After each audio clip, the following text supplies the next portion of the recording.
kind of race as we come up on 500 miles complete. And we saw his owner, Richard Childress, earlier today. He told us that he thought Burton had something for the 600 miles. David Rudiman, for I think the first time tonight, Dick, is outside the top 5. Yeah, you'd love to have the car just right at the end of the race, but that's not what's happened to Rudiman. The car has gone tight. Rudiman said it's bad. Well, this is what we talked about all day long.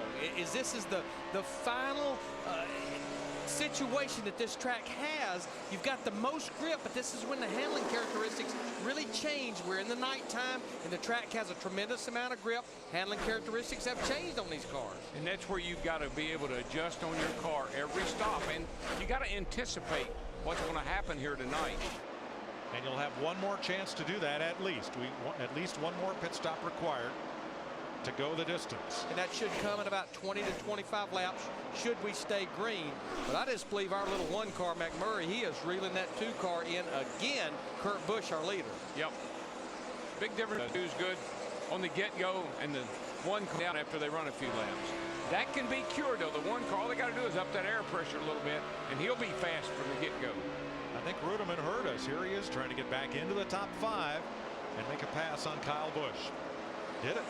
Kyle didn't put up a big fight in that 18 cars, so Rudiman's now back in the top 5. I think Kyle has done a great job of battling back to even be in the top 10. And right now, I've said this over and over, Mike, Larry, the new Kyle Busch is the smarter Kyle Busch. He would have given up, wrecked that car, running in the wall, and he'd be in the garage right now. But he's hanging in there and getting all he can out of the car without wrecking it. Here's the battle for 10th. Joey Logano trying to hold off Paul Menard and point leader Kevin Harvick. Yeah, Kevin Harvick in that 29 car just outside the top 10. Remember, he just got the wave around about 30 laps ago in that 29 car. It was on the tail end of the lead lap. And has come from 25th to 12th.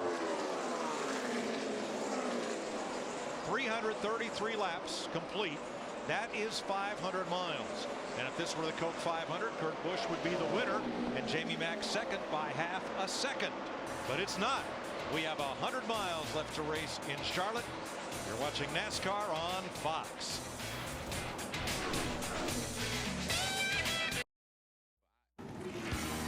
The Coca-Cola 600 on Fox is sponsored by Sprint, proud sponsor of the NASCAR Sprint Cup Series. By Subway Restaurants, try the newest $5 footlong Orchard Chicken Salad. By Warner Brothers Pictures on June 18th, Revenge Gets Ugly, Jonah Hex, only in theaters. And by Chevy, every model is backed by a 100,000-mile, 5-year powertrain limited warranty. 2 laps of side-by-side racing, and Jamie McMurray went fishing for the lead and took it. Here's a look at the pass. Oh, yeah. They've been working on each other here for quite a while. They run side by side. You'd think after 500 and some miles, these guys would be tired of racing. The race has just started, and they're having a ball right now. But here's the problem. I believe Chip Ganassi, the owner of Jamie McMurray, likes that pass. But here's the problem that Kurt Busch in that 2 car has right now. Again, the handling characteristics of this racetrack has really changed. It's cooled down a lot. He's tight turning in the corner. In other words, he turns the front wheels turning in, and they just slide. He slows the speed of the car down, and when the front wheels bite, then he's loose under acceleration. That's the reason McMurray's able to get by him and actually pull away. Yeah, but I got to tell you, if he can keep McMurray in sight, and it looks like after if they happen to make pit stops together, green flag stops, that 2 car's a little better over a short period of time. So that could play to his advantage, but he can't let that 1 car get too far away from him. And it looks like McMurray's going to drive off and leave him in the dust. Jamie Mack has taken off. It has been a great month of May for the Busch brothers as McMurray works his way underneath the 46 of J.J. Yaley after passing Greg Biffle. Look at the winners the last 3 weekends. They're all named Busch.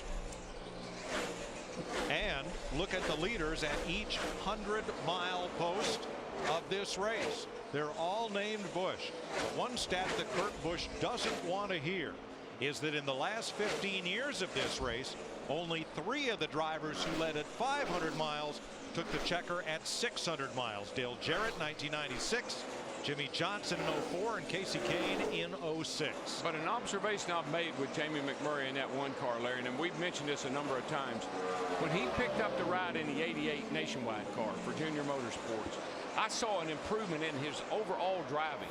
I think the laps, he just ran 300 miles here yesterday. I think those laps and that seat time in that car is really helping him in this car. Because that's with the same tire combination they're running tonight. Pit stops are coming. We'll be back for them.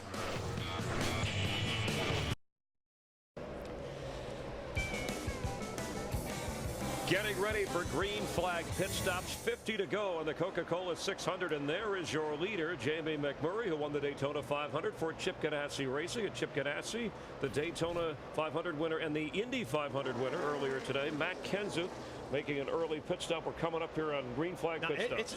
It's a scheduled stop, but Steve, what are they going to do to the 17? Well, Jeff, his biggest problem is he's starting to run hot. He also wants the brake duct opening cleaned off. They also got a tear off. Jeff, he also said that he's loose on the gas, so they took some air out of the right rear tire, 4 tires. And Kurt Busch, who again for the 4th time in his career has led more than 200 laps. He's won 2 previous races right behind Jamie McMurray. And let's look at this final pit stop. At least without a caution here, could decide the race. Well, this could decide the race, and we're coming up on probably what's going to wind up being about the 10th pit stop for these crews. And I think when you stop is going to be very important how you come in. We've already seen the 17 on pit road. Now we see the 29, our point leader, Kevin Harvick, coming down pit road. And so we got to figure out what he's going to do on this pit stop. And Matt Yoakum has the latest on that. Matt? And Harvick once again climbed to just outside the top 10 and then hit pit road. Chassis adjustment complete for Harvick, Dick. Jamie McMurray coming in. And Dick Berggren has the lead. Your leader pitting right now with a 4-tire change. This car has been virtually perfect toward the end of the night. Krista. Kurt Busch has been tight in, loose off, the same condition he's had all race. He said, I need the right front to dig. Steve Addington is going to give him that with wedge. Matt. Stopping a little deep in his box is Kyle Busch in the 18 chassis adjustment. He says the car is just tight and he gives up too much time at the front end of the run, and he is away. And David Rudiman is in the pits right now. Whoa, he really had to make a sharp turn to get the car in the pit area. He is legally parked. Steve. Dick Clip Boyer says he's a little bit too free. Track bar adjustment for Boyer and 4 tires. Last pit stop potentially for Boyer.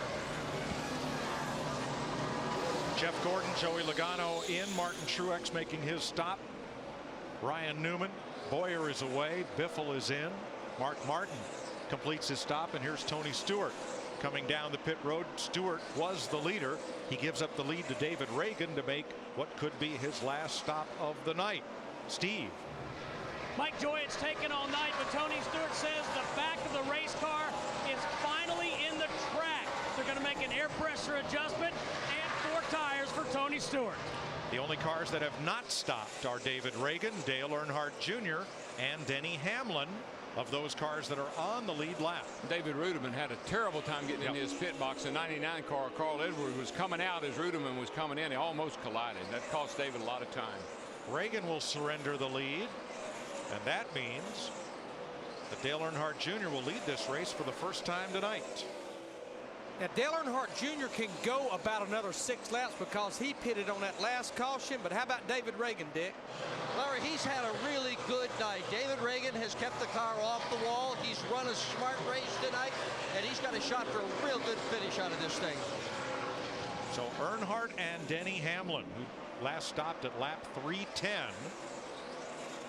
46 laps ago, lead this race. Now, Denny Hamlin's going to come to pit road. The problem staying out there is you're banking on a caution, but you're giving up about a second a lap to those fresh tires. Earnhardt continues to circulate as Hamlin, who had his problems when Jimmy Johnson spun and Denny had to go to the grass to miss him. They've recovered from that. You see the tape on the nose, and he heads for his pit box and mapped. And Mike, pretty much from that juncture, he has been tight for the rest of the race. They've tried to free him up every stop. Another significant wedge adjustment on this stop for the 11 of Denny Hamlin. And then there was one. Dale Earnhardt Jr. is the only driver who has not made this green flag pit stop. You see Casey Kane trying to get by. It's lap 358. He can go to about 362.